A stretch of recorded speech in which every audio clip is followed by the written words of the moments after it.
Bilangan pasal 15.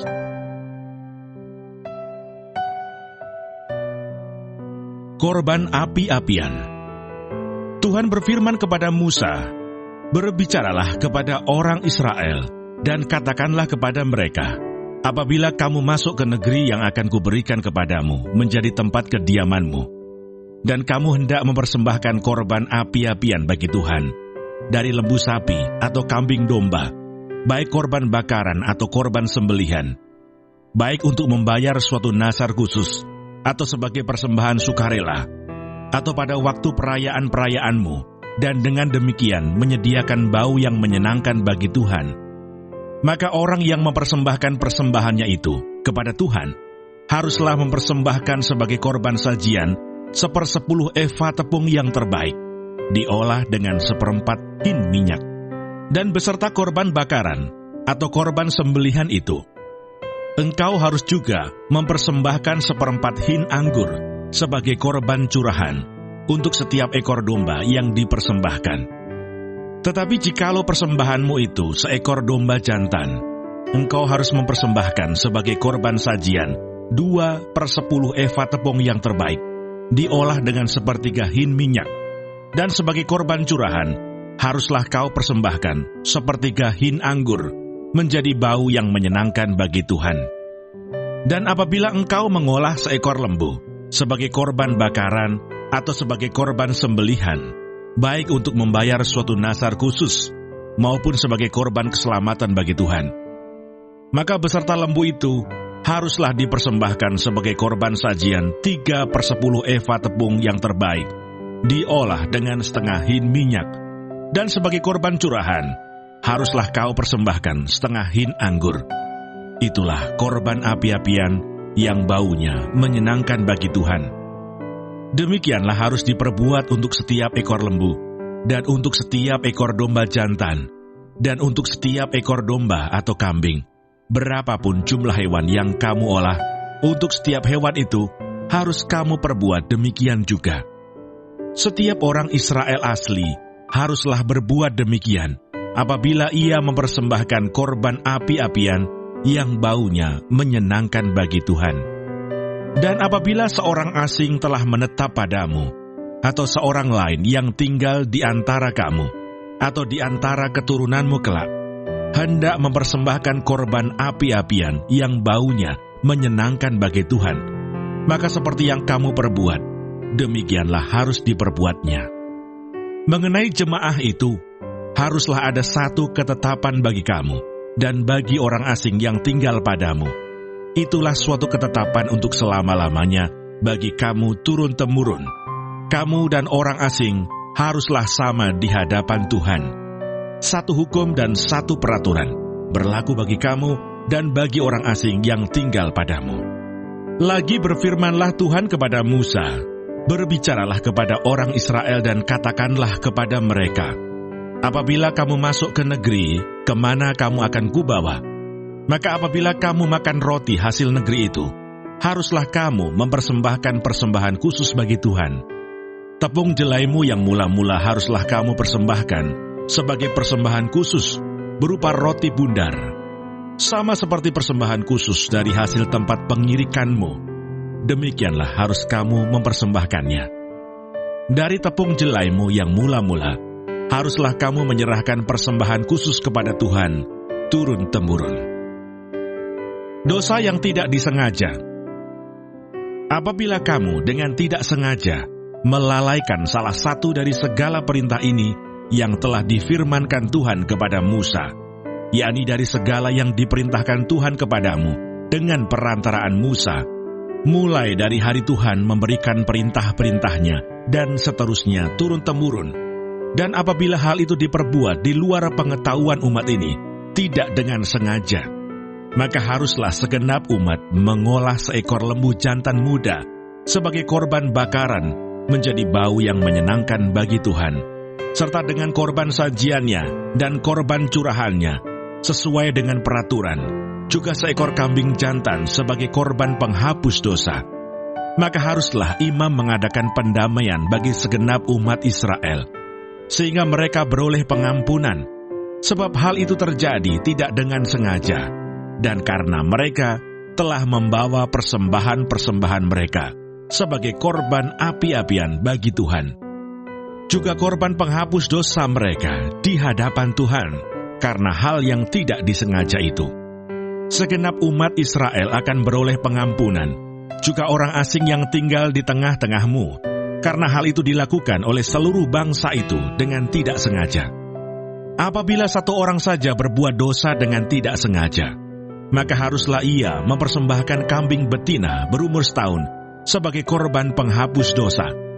Dan imam haruslah mengadakan pendamaian di hadapan Tuhan bagi orang yang dengan tidak sengaja berbuat dosa itu, sehingga orang itu beroleh pengampunan karena telah diadakan pendamaian baginya.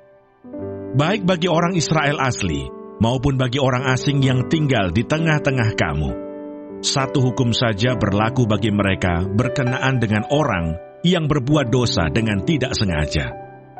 Tetapi orang yang berbuat sesuatu dengan sengaja, baik orang Israel asli, baik orang asing, orang itu menjadi penista Tuhan. Ia harus dilenyapkan dari tengah-tengah bangsanya, sebab ia telah memandang hina terhadap firman Tuhan dan merombak perintahnya. Pastilah orang itu dilenyapkan, kesalahannya akan tertimpa atasnya. Orang yang melanggar peraturan Sabat. Ketika orang Israel ada di padang gurun, didapati merekalah seorang yang mengumpulkan kayu api pada hari Sabat. Lalu orang-orang yang mendapati dia sedang mengumpulkan kayu api itu, menghadapkan dia kepada Musa dan Harun dan segenap umat itu. Orang itu dimasukkan dalam tahanan, oleh karena belum ditentukan apa yang harus dilakukan kepadanya. Lalu berfirmanlah Tuhan kepada Musa, orang itu pastilah dihukum mati. Segenap umat Israel harus melontari dia dengan batu di luar tempat perkemahan. Lalu segenap umat menggiring dia keluar tempat perkemahan. Kemudian dia dilontari dengan batu sehingga ia mati, seperti yang difirmankan Tuhan kepada Musa. Jumbai peringatan. Tuhan berfirman kepada Musa, "Berbicaralah kepada orang Israel dan katakanlah kepada mereka, bahwa mereka harus membuat jumbai-jumbai. Pada punca baju mereka turun-temurun, dan dalam jumbai-jumbai punca itu haruslah dibubuh benang ungu kebiru-biruan. Maka jumbai itu akan mengingatkan kamu apabila kamu melihatnya kepada segala perintah Tuhan, sehingga kamu melakukannya dan tidak lagi menuruti hatimu atau matamu sendiri, seperti biasa kamu perbuat dalam ketidaksetiaanmu terhadap Tuhan. Maksudnya, supaya kamu mengingat dan melakukan segala perintahku dan menjadi kudus bagi Allahmu. Akulah Tuhan Allahmu, yang telah membawa kamu keluar dari tanah Mesir, supaya aku menjadi Allah bagimu. Akulah Tuhan Allahmu." Bilangan pasal 16.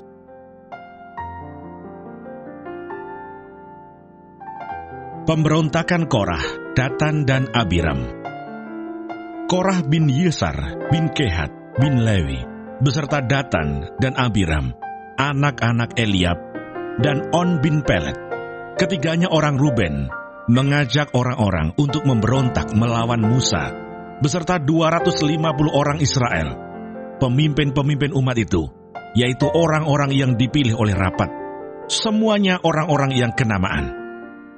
Maka mereka berkumpul, mengerumuni Musa dan Harun, serta berkata kepada keduanya, "Sekarang cukuplah itu. Segenap umat itu adalah orang-orang kudus, dan Tuhan ada di tengah-tengah mereka. Mengapakah kamu meninggi-ninggikan diri di atas jemaah Tuhan?" Ketika Musa mendengar hal itu, sujudlah ia. Dan ia berkata kepada Korah dan segenap kumpulannya, "Besok pagi Tuhan akan memberitahukan siapa kepunyaannya dan siapa yang kudus, dan ia akan memperbolehkan orang itu mendekat kepadanya. Orang yang akan dipilihnya akan diperbolehkannya mendekat kepadanya. Perbuatlah begini, ambillah perbaraan-perbaraan, hai Korah, dan kamu segenap kumpulannya, bubuhlah api ke dalamnya, dan taruhlah ukupan di atasnya, di hadapan Tuhan pada esok hari. Dan orang yang akan dipilih Tuhan, dialah yang kudus. Cukuplah itu, hai orang-orang Lewi. Lalu berkatalah Musa kepada Korah, cobalah dengar, hai orang-orang Lewi, belum cukupkah bagimu bahwa kamu dipisahkan oleh Allah Israel dari umat Israel dan diperbolehkan mendekat kepadanya, supaya kamu melakukan pekerjaan pada kemah suci Tuhan dan bertugas bagi umat itu untuk melayani mereka, dan bahwa engkau diperbolehkan mendekat bersama-sama dengan semua saudaramu Bani Lewi. Dan sekarang mau pula kamu menuntut pangkat imam lagi. Sebab itu engkau ini dengan segenap kumpulanmu, kamu bersepakat melawan Tuhan. Karena siapakah Harun, sehingga kamu bersungut-sungut kepadanya? Adapun Musa telah menyuruh orang untuk memanggil Datan dan Abiram, anak-anak Eliab, tetapi jawab mereka, kami tidak mau datang. Belum cukupkah bahwa engkau memimpin kami keluar dari suatu negeri yang berlimpah-limpah susu dan madunya, untuk membiarkan kami mati di padang gurun? Sehingga masih juga engkau menjadikan dirimu tuan atas kami. Sungguh, engkau tidak membawa kami ke negeri yang berlimpah-limpah susu dan madunya, ataupun memberikan kepada kami ladang-ladang dan kebun-kebun anggur sebagai milik pusaka. Masakan engkau dapat mengelabui mata orang-orang ini? Kami tidak mau datang. Lalu sangat marahlah Musa dan ia berkata kepada Tuhan, janganlah perhatikan segala persembahan mereka. Belum pernah kuambil satu ekor keledai pun dari mereka, dan belum pernah kulakukan yang jahat kepada seseorang pun dari mereka.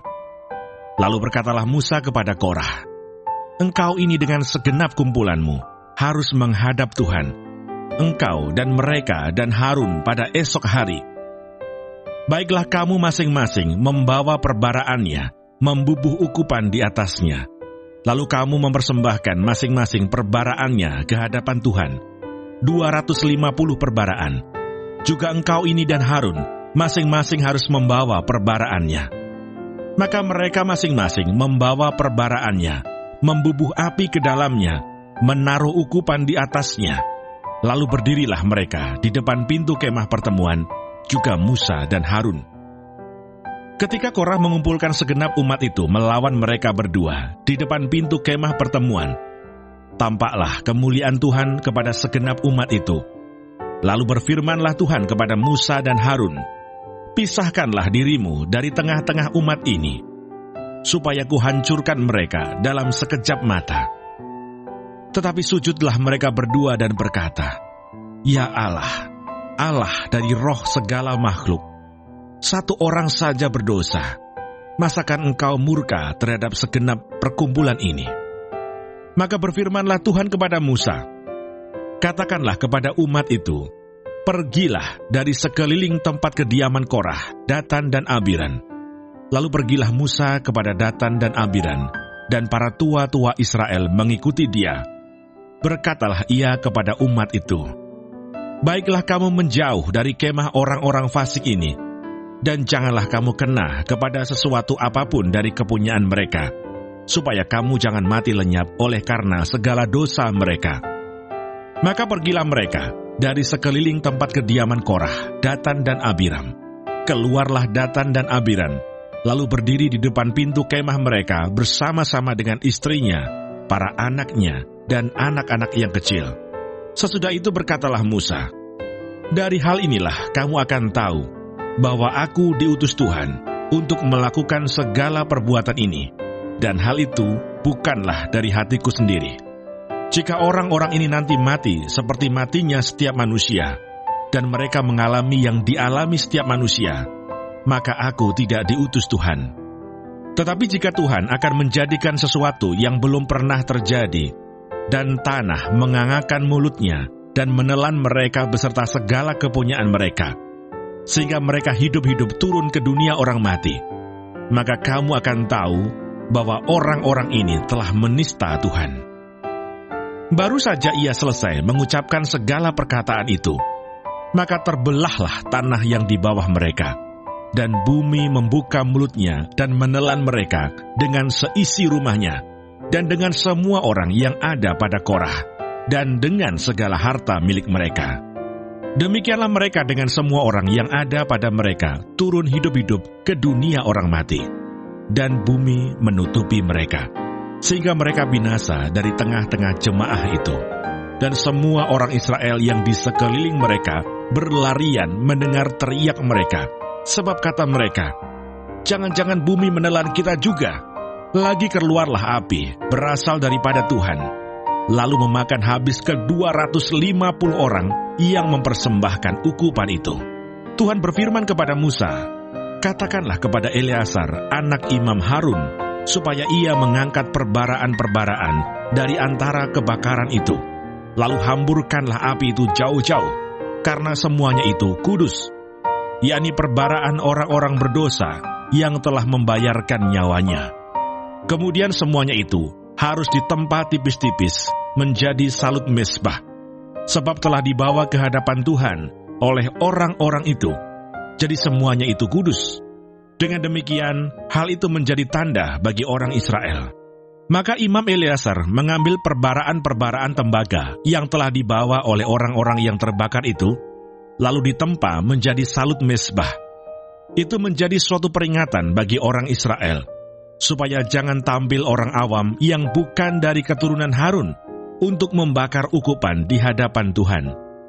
Dan jangan ia menjadi seperti Korah dan kumpulannya, seperti yang difirmankan Tuhan kepadanya dengan perantaraan Musa.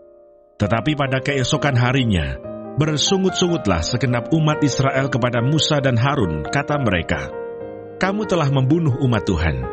Ketika umat itu berkumpul melawan Musa dan Harun, dan mereka memalingkan mukanya ke arah kemah pertemuan, maka kelihatanlah awan itu menutupinya, dan tampaklah kemuliaan Tuhan.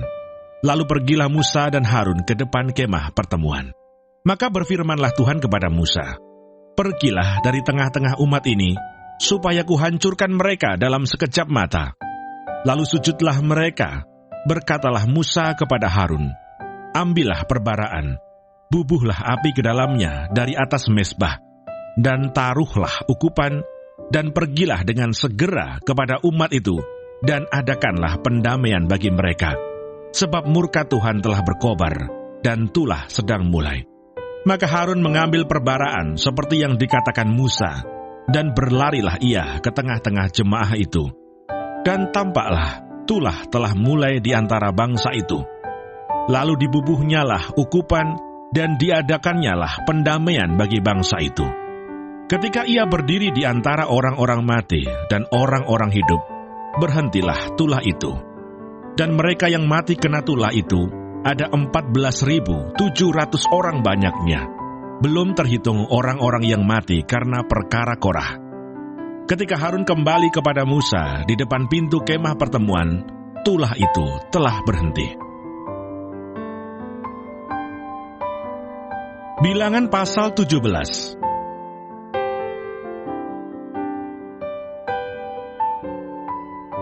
Tongkat Harun berbunga.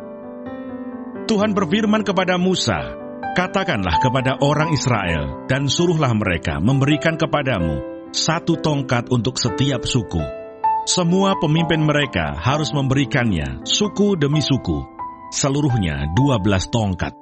Lalu tuliskanlah nama setiap pemimpin pada tongkatnya. Pada tongkat Lewi harus kau tuliskan nama Harun. Bagi setiap kepala suku harus ada 1 tongkat. Kemudian haruslah kau letakkan semuanya itu di dalam kemah pertemuan di hadapan tabut hukum, tempat aku biasa bertemu dengan kamu. Dan orang yang kupilih, tongkat orang itulah akan bertunas. Demikianlah aku hendak meredakan sungut-sungut yang diucapkan mereka kepada kamu, sehingga tidak usah kudengar lagi." Setelah Musa berbicara kepada orang Israel, maka semua pemimpin mereka memberikan kepadanya 1 tongkat dari setiap pemimpin, menurut suku-suku mereka 12 tongkat. Dan tongkat Harun ada di antara tongkat-tongkat itu. Musa meletakkan tongkat-tongkat itu di hadapan Tuhan dalam kemah hukum Allah. Ketika Musa keesokan harinya masuk ke dalam kemah hukum itu, maka tampaklah tongkat Harun dari keturunan Lewi telah bertunas, mengeluarkan kuntum, mengembangkan bunga, dan berbuahkan buah badam. Kemudian Musa membawa semua tongkat itu keluar dari hadapan Tuhan. kepada seluruh orang Israel. Mereka melihatnya, lalu mengambil tongkatnya masing-masing. Tuhan berfirman kepada Musa, "Kembalikanlah tongkat Harun ke hadapan tabut hukum, untuk disimpan menjadi tanda bagi orang-orang durhaka, sehingga engkau mengakhiri sungut-sungut mereka, dan tidak kudengar lagi, supaya mereka jangan mati." Dan Musa berbuat demikian, seperti yang diperintahkan Tuhan kepadanya, demikianlah diperbuatnya. Tetapi orang Israel berkata kepada Musa, "Sesungguhnya kami akan mati. Kami akan binasa, kami semuanya akan binasa. Siapapun juga yang mendekat ke kemah suci Tuhan, niscayalah ia akan mati. Haruskah kami habis binasa?" Bilangan pasal 18. Kewajiban dan penghasilan imam dan orang Lewi. Tuhan berfirman kepada Harun, "Engkau ini dan anak-anakmu, beserta seluruh sukumu, haruslah menanggung akibat setiap kesalahan terhadap tempat kudus. Sedang hanya engkau beserta anak-anakmu lah yang harus menanggung akibat setiap kesalahan yang dilakukan dalam jabatanmu sebagai imam. Suruhlah juga saudara-saudaramu, suku Lewi, suku bapa leluhurmu, mendekat bersama-sama dengan engkau, supaya mereka menggabungkan diri kepadamu dan melayani engkau. Apabila engkau ini beserta anak-anakmu ada di depan kemah hukum, mereka harus melakukan kewajiban mereka kepadamu, dan kewajiban mereka mengenai kemah seluruhnya hanya kepada perkakas tempat kudus dan kepada mezbah. Janganlah mereka mendekat, nanti mereka mati, baik mereka maupun kamu. Mereka harus menggabungkan diri kepadamu dan melakukan kewajiban mereka mengenai kemah pertemuan, sesuai dengan segala pekerjaan pada kemah itu. Tetapi orang awam jangan mendekat kepadamu, dan kamu ini haruslah melakukan kewajibanmu mengenai tempat kudus, dan kewajibanmu mengenai mezbah, supaya orang Israel jangan lagi tertimpa oleh murka. Sesungguhnya aku ini telah mengambil saudara-saudaramu orang Levi dari tengah-tengah orang Israel sebagai pemberian kepadamu, sebagai orang-orang yang diserahkan kepada Tuhan untuk melakukan pekerjaan pada kemah pertemuan. Tetapi engkau ini beserta anak-anakmu harus memegang jabatanmu sebagai imam dalam segala hal yang berkenaan dengan mezbah dan dengan segala sesuatu yang ada di belakang tabir. Dan kamu harus mengerjakannya sebagai suatu jabatan pemberian. Aku memberikan kepadamu jabatanmu sebagai imam itu. Tetapi orang awam yang mendekat harus dihukum mati. Lagi berfirmanlah Tuhan kepada Harun, "Sesungguhnya aku ini telah menyerahkan kepadamu pemeliharaan persembahan-persembahan khusus yang kepadaku. Semua persembahan kudus orang Israel kuberikan kepadamu dan kepada anak-anakmu sebagai bagianmu. Itulah suatu ketetapan untuk selama-lamanya. Inilah bagianmu dari segala persembahan-persembahan yang maha kudus itu, yaitu dari bagian yang tidak harus dibakar, segala persembahan mereka yang berupa korban sajian, korban penghapus dosa, dan korban penebus salah, yang dibayar mereka kepadaku. Itulah bagian maha kudus yang menjadi bagianmu dan bagian anak-anakmu. Sebagai bagian maha kudus, haruslah kamu memakannya. Semua orang laki-laki boleh memakannya. Haruslah itu bagian kudus bagimu. Dan ini pun adalah bagianmu, persembahan khusus dari pemberian mereka yang lain, termasuk segala persembahan unjukan orang Israel. Semuanya itu kuberikan kepadamu dan kepada anak-anakmu laki-laki dan perempuan, bersama-sama dengan engkau. Itulah suatu ketetapan untuk selama-lamanya. Setiap orang yang tahir dari seisi rumahmu boleh memakannya. Segala yang terbaik dari minyak, dan segala yang terbaik dari anggur dan dari gandum, yakni yang sebagai hasil pertamanya, dipersembahkan mereka kepada Tuhan, aku berikan kepadamu. Hulu hasil dari segala yang tumbuh di tanahnya, yang dipersembahkan mereka kepada Tuhan, adalah juga bagianmu. Setiap orang yang tahir dari seisi rumahmu boleh memakannya. Semua yang dikhususkan bagi Tuhan di antara orang Israel menjadi bagianmu. Semua yang terdahulu lahir dari kandungan, segala yang hidup, yang dipersembahkan mereka kepada Tuhan, baik dari manusia maupun dari binatang, adalah bagianmu. Hanya haruslah kamu menebus anak sulung manusia, juga anak sulung binatang yang najis haruslah kamu tebus. Mengenai uang tebusannya, dari sejak berumur 1 bulan, haruslah kau tebus menurut nilainya, yakni 5 sikal perak ditimbang menurut sikal kudus. Sikal ini 20 gera beratnya. Tetapi anak sulung lembu, domba, atau kambing janganlah kau tebus. Semuanya itu kudus. Darahnya haruslah kau siramkan pada mezbah, dan lemaknya kau bakar sebagai korban api-apian, menjadi bau yang menyenangkan bagi Tuhan. Tetapi dagingnya adalah bagianmu, sama seperti dada persembahan dan paha kanan. Segala persembahan khusus, yakni persembahan kudus yang dipersembahkan orang Israel kepada Tuhan, Aku berikan kepadamu dan kepada anak-anakmu laki-laki dan perempuan bersama-sama dengan engkau. Itulah suatu ketetapan untuk selama-lamanya. Itulah suatu perjanjian garam untuk selama-lamanya di hadapan Tuhan bagimu serta bagi keturunanmu.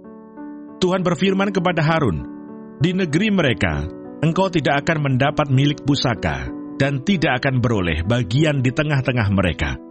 Akulah bagianmu dan milik pusakamu di tengah-tengah orang Israel. Mengenai Bani Lewi, sesungguhnya aku berikan kepada mereka segala persembahan persepuluhan di antara orang Israel sebagai milik pusakanya, untuk membalas pekerjaan yang dilakukan mereka, pekerjaan pada kemah pertemuan. Maka janganlah lagi orang Israel mendekat kepada kemah pertemuan, sehingga mereka mendatangkan dosa kepada dirinya lalu mati. Tetapi orang Lewi, merekalah yang harus melakukan pekerjaan pada kemah pertemuan, dan mereka harus menanggung akibat kesalahan mereka.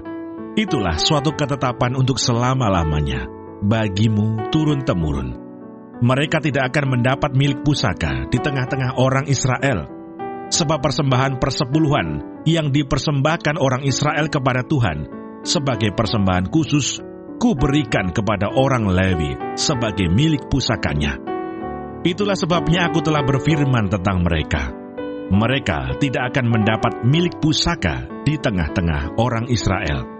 Tuhan berfirman kepada Musa, lagi, haruslah engkau berbicara kepada orang Lewi dan berkata kepada mereka, apabila kamu menerima dari pihak orang Israel persembahan persepuluhan yang kuberikan kepadamu dari pihak mereka sebagai milik pusakamu, maka haruslah kamu mempersembahkan sebagian daripadanya sebagai persembahan khusus kepada Tuhan, yakni persembahan persepuluhanmu dari persembahan persepuluhan itu. Dan persembahan itu akan diperhitungkan sebagai persembahan khususmu, sama seperti gandum dari tempat pengirikan, dan sama seperti hasil dari tempat pemerasan anggur. Secara demikian, kamu pun harus mempersembahkan sebagai persembahan khusus kepada Tuhan sebagian dari segala persembahan persepuluhan yang kamu terima dari pihak orang Israel, dan yang dipersembahkan daripadanya sebagai persembahan khusus kepada Tuhan, haruslah kamu serahkan kepada Imam Harun. Dari segala yang diserahkan kepadamu, yakni dari segala yang terbaik di antaranya, haruslah kamu mempersembahkan seluruh persembahan khusus kepada Tuhan sebagai bagian kudus daripadanya. Lagi haruslah engkau berkata kepada mereka, apabila kamu mengkhususkan yang terbaik daripadanya, maka bagi orang Lewi haruslah hal itu dihitungkan sebagai hasil tempat pengirikan dan hasil tempat pemerasan anggur. Kamu boleh memakannya di setiap tempat, kamu dan seisi rumahmu, sebab upahmulah itu, untuk membalas pekerjaanmu di kemah pertemuan. Dan dalam hal itu, kamu tidak akan mendatangkan dosa kepada dirimu, asal kamu mengkhususkan yang terbaik daripadanya. Demikianlah kamu tidak akan melanggar kekudusan persembahan-persembahan kudus orang Israel, dan kamu tidak akan mati. Bilangan pasal 19. Air pentahiran.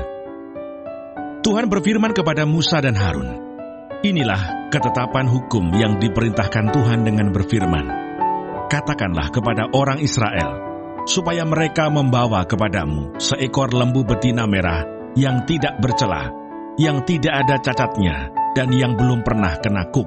Dan haruslah kamu memberikannya kepada Imam Eleazar. Maka lembu itu harus dibawa keluar tempat perkemahan, lalu disembelih di depan imam. Kemudian Imam Eleazar harus mengambil dengan jarinya sedikit dari darah lembu itu. Lalu haruslah ia memercikkan sedikit ke arah sebelah depan kemah pertemuan sampai 7 kali. Sesudah itu haruslah lembu itu dibakar habis di depan mata imam. Kulitnya, dagingnya, dan darahnya haruslah dibakar habis bersama-sama dengan kotorannya. Dan imam haruslah mengambil kayu aras, hisop, dan kain kirmisi, dan melemparkannya ke tengah-tengah api yang membakar habis lembu itu. Kemudian haruslah imam mencuci pakaiannya dan membasuh tubuhnya dengan air. Sesudah itu masuk ke tempat perkemahan, dan imam itu najis sampai matahari terbenam. Orang yang membakar habis lembu itu haruslah mencuci pakaiannya dengan air, dan membasuh tubuhnya dengan air, dan ia najis sampai matahari terbenam. Maka seorang yang tahir haruslah mengumpulkan abu lembu itu, dan menaruhnya pada suatu tempat yang tahir di luar tempat perkemahan, supaya semuanya itu tinggal tersimpan bagi umat Israel untuk membuat air pentahiran. Itulah penghapus dosa. Dan orang yang mengumpulkan abu lembu itu haruslah mencuci pakaiannya, dan ia najis sampai matahari terbenam. Itulah suatu ketetapan untuk selama-lamanya bagi orang Israel dan bagi orang asing yang tinggal di tengah-tengahmu. Orang yang kena kepada mayat, ia najis 7 hari lamanya. Ia harus menghapus dosa dari dirinya dengan air itu pada hari yang ketiga, dan pada hari yang ketujuh ia tahir. Tetapi jika pada hari yang ketiga ia tidak menghapus dosa dari dirinya, maka tidaklah ia tahir pada hari yang ketujuh. Setiap orang yang kena kepada mayat, yaitu tubuh manusia yang telah mati dan tidak menghapus dosa dari dirinya, ia menajiskan kemah suci Tuhan, dan orang itu haruslah dilenyapkan dari Israel. Karena air pentahiran tidak disiramkan kepadanya, maka ia najis, kenajisannya masih melekat padanya. Inilah hukumnya. Apabila seseorang mati dalam suatu kemah, setiap orang yang masuk ke dalam kemah itu dan segala yang di dalam kemah itu najis 7 hari lamanya. Setiap bejana yang terbuka yang tidak ada kain penutup terikat di atasnya adalah najis. Juga setiap orang yang di padang yang kena kepada seorang yang mati terbunuh oleh pedang, atau kepada mayat, atau kepada tulang-tulang seorang manusia, atau kepada kubur, orang itu najis 7 hari lamanya. Bagi orang yang najis, haruslah diambil sedikit abu dari korban penghapus dosa yang dibakar habis. Lalu di dalam bejana abu itu dibubui air mengalir. Kemudian seorang yang tahir haruslah mengambil hisop, mencelupkannya ke dalam air itu, dan memercikkannya ke atas kemah, dan ke atas segala bejana, dan ke atas orang-orang yang ada di sana, dan ke atas orang yang telah kena kepada tulang-tulang, atau kepada orang yang mati terbunuh, atau kepada mayat, atau kepada kubur itu. Orang yang tahir itu haruslah memercik kepada orang yang najis itu pada hari yang ketiga, dan pada hari yang ketujuh, dan pada hari yang ketujuh itu haruslah ia menghapus dosa orang itu. Dan orang yang najis itu haruslah mencuci pakaiannya dan membasuh badannya dengan air. Lalu ia tahir pada waktu matahari terbenam. Tetapi orang yang telah najis dan tidak menghapus dosa dari dirinya, orang itu harus dilenyapkan dari tengah-tengah jemaah itu, karena ia telah menajiskan tempat kudus Tuhan. Air pentahiran tidak ada disiramkan kepadanya, jadi ia tetap najis. Itulah yang harus menjadi ketetapan bagi mereka untuk selama-lamanya. Orang yang menyiramkan air penyuci itu, ia harus mencuci pakaiannya. Dan orang yang kena kepada air penyuci itu, ia menjadi najis sampai matahari terbenam. Segala yang diraba orang yang najis itu menjadi najis, dan orang yang kena kepadanya menjadi najis juga sampai matahari terbenam. Bilangan pasal 20.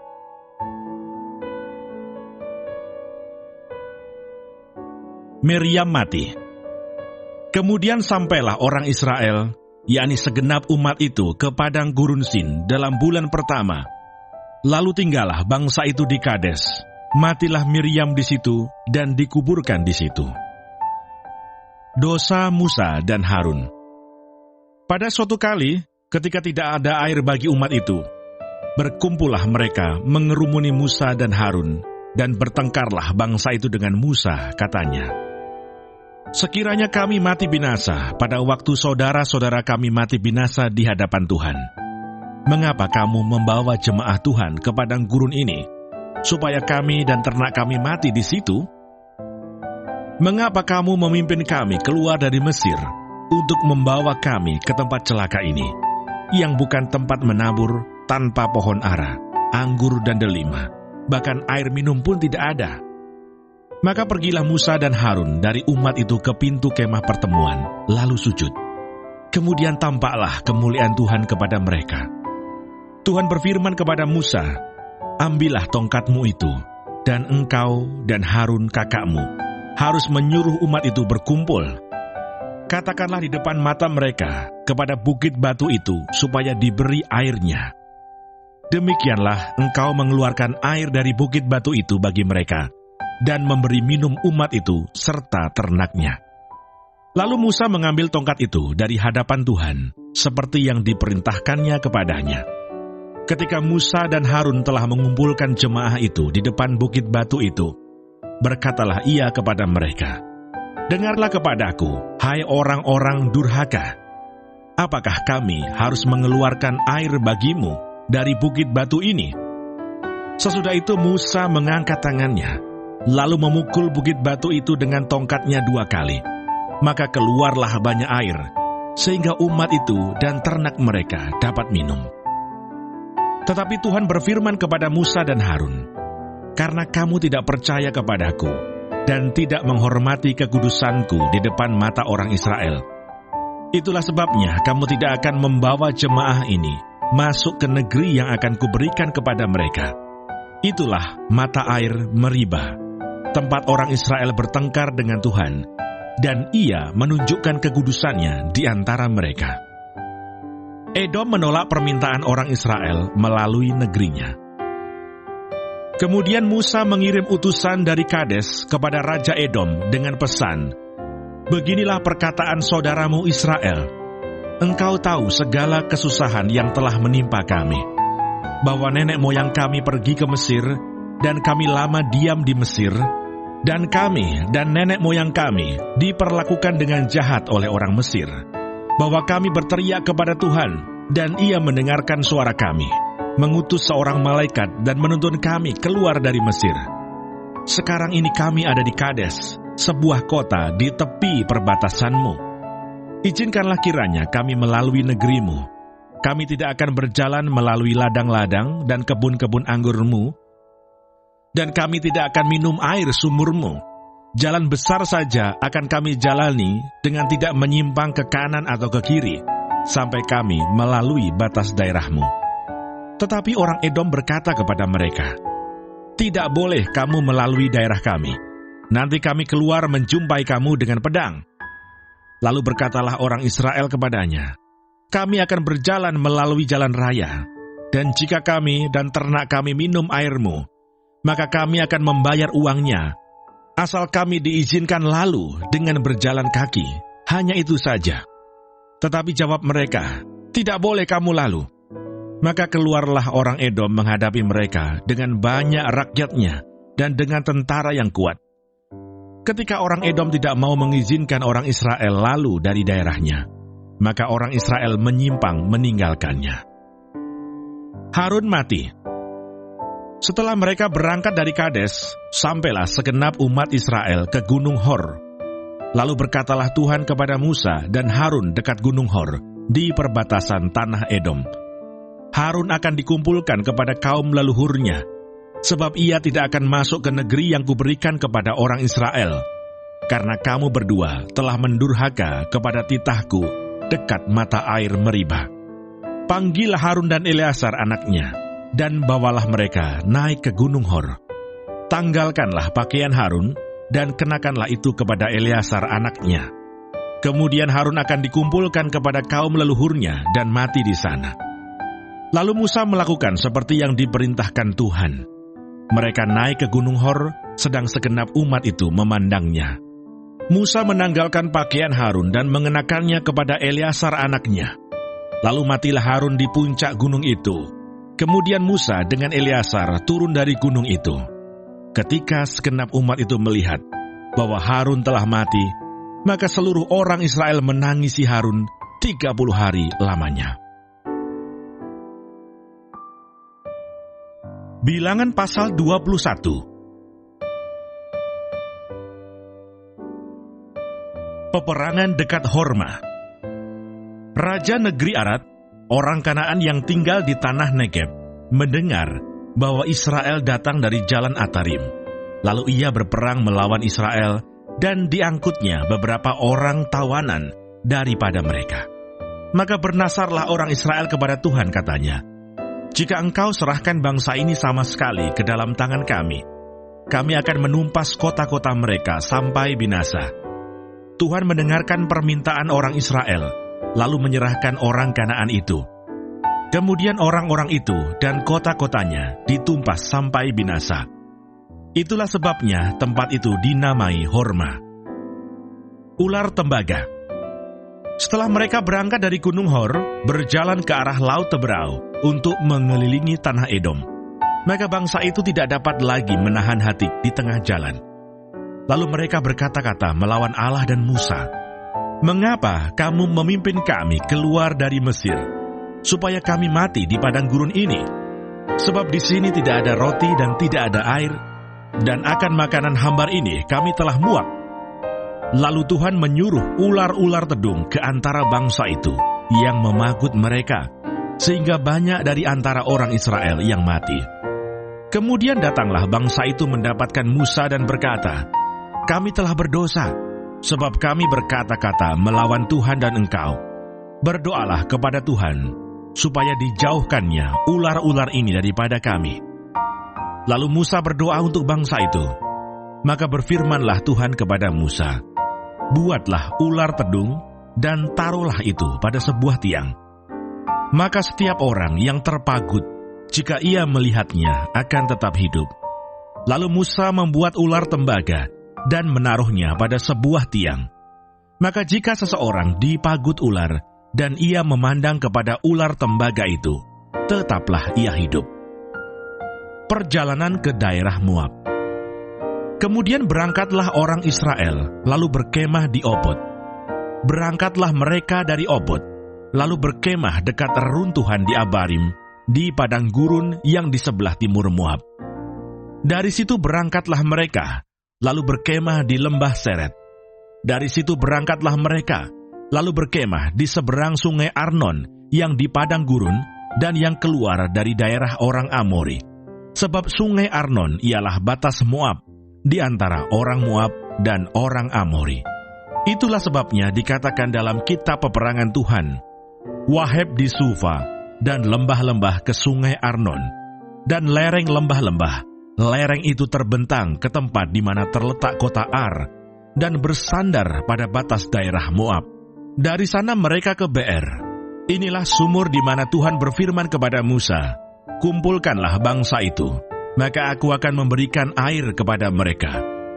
Pada waktu itu orang Israel menyanyikan nyanyian ini, 'Berbual-bualah, hai sumur. Mari kita bernyanyi-nyanyi, berbalas-balasan, karena sumur yang digali oleh raja-raja, yang dikorek oleh kaum bangsawan di antara bangsa itu, dengan tongkat-tongkat kerajaan, dengan tongkat-tongkat mereka. Dan dari padang gurun mereka ke Matana, dari Matana ke Nahaliel, dari Nahaliel ke Bamot, dari Bamot ke lembah yang di daerah Moab, dekat puncak gunung Pisga, yang menghadap padang belantara." Peperangan melawan Sihon, Raja Hesibon. Kemudian orang Israel mengirim utusannya kepada Sihon, Raja orang Amori dengan pesan, "Izinkanlah kami melalui negerimu. Kami tidak akan menyimpang masuk ke ladang-ladang dan kebun-kebun anggurmu. Kami tidak akan minum air sumurmu. Di jalan besar saja kami akan berjalan sampai kami melalui batas daerahmu. Tetapi Sihon tidak mengizinkan orang Israel berjalan melalui daerahnya. Bahkan ia mengumpulkan seluruh laskarnya, lalu keluar ke padang gurun menghadapi orang Israel. Dan sesampainya di Yahas, berperanglah ia melawan orang Israel. Tetapi orang Israel mengalahkan dia dengan mata pedang, dan menduduki negerinya dari sungai Arnon sampai ke sungai Yabok, sampai kepada Bani Amon, sebab batas daerah Bani Amon itu kuat. Dan orang Israel merebut segala kota itu, lalu menetaplah mereka di segala kota orang Amori, di Hesibon dan segala anak kotanya. Sebab Hesibon ialah kota kediaman Sihon, raja orang Amori. Raja ini tadinya berperang melawan raja Moab yang lalu, dan merebut dari tangannya seluruh negerinya sampai ke sungai Arnon. Itulah sebabnya penyair-penyair berkata, "Datanglah ke Hesibon, baiklah dibangun, dan baiklah diperkuat kota kediaman Sihon itu. Sebab api keluar dari Hesibon, nyala dari kota kediaman Sihon, yang memakan habis Ar Moab, yang berkuasa atas bukit-bukit di sepanjang sungai Arnon. Celakalah engkau, ya Moab, binasa engkau, ya bangsa Kamos. Ia membuat anak-anaknya lelaki menjadi orang-orang pelarian, dan anak-anaknya perempuan menjadi tawanan kepada Sihon, raja orang Amori. Kita telah menembaki mereka. Hesibon binasa sampai ke Dibon, dan kita menanduskannya sampai ke Nofah, yang terbentang sampai ke Medeba." Peperangan melawan Og, raja Basan. Demikianlah orang Israel diam di negeri orang Amori. Setelah Musa menyuruh orang mengintai kota Yaeser, mereka merebut segala anak kota Yaeser dan menghalau orang-orang Amori yang ada di situ. Kemudian berpalinglah mereka dan maju ke arah Basan. Lalu Og, raja Basan, beserta segala rakyatnya maju ke Edrei, menjumpai mereka untuk berperang. Tetapi Tuhan berfirman kepada Musa, "Janganlah takut kepadanya, sebab aku menyerahkan dia dengan seluruh rakyatnya dan negerinya ke dalam tanganmu. Dan haruslah kau lakukan kepadanya seperti yang kau lakukan kepada Sihon, raja orang Amori, yang diam di Hesibon." Maka mereka mengalahkan dia dan anak-anaknya, dan seluruh rakyatnya, sehingga seorang pun dari mereka tidak ada yang dibiarkan terlepas. Lalu mereka menduduki negerinya.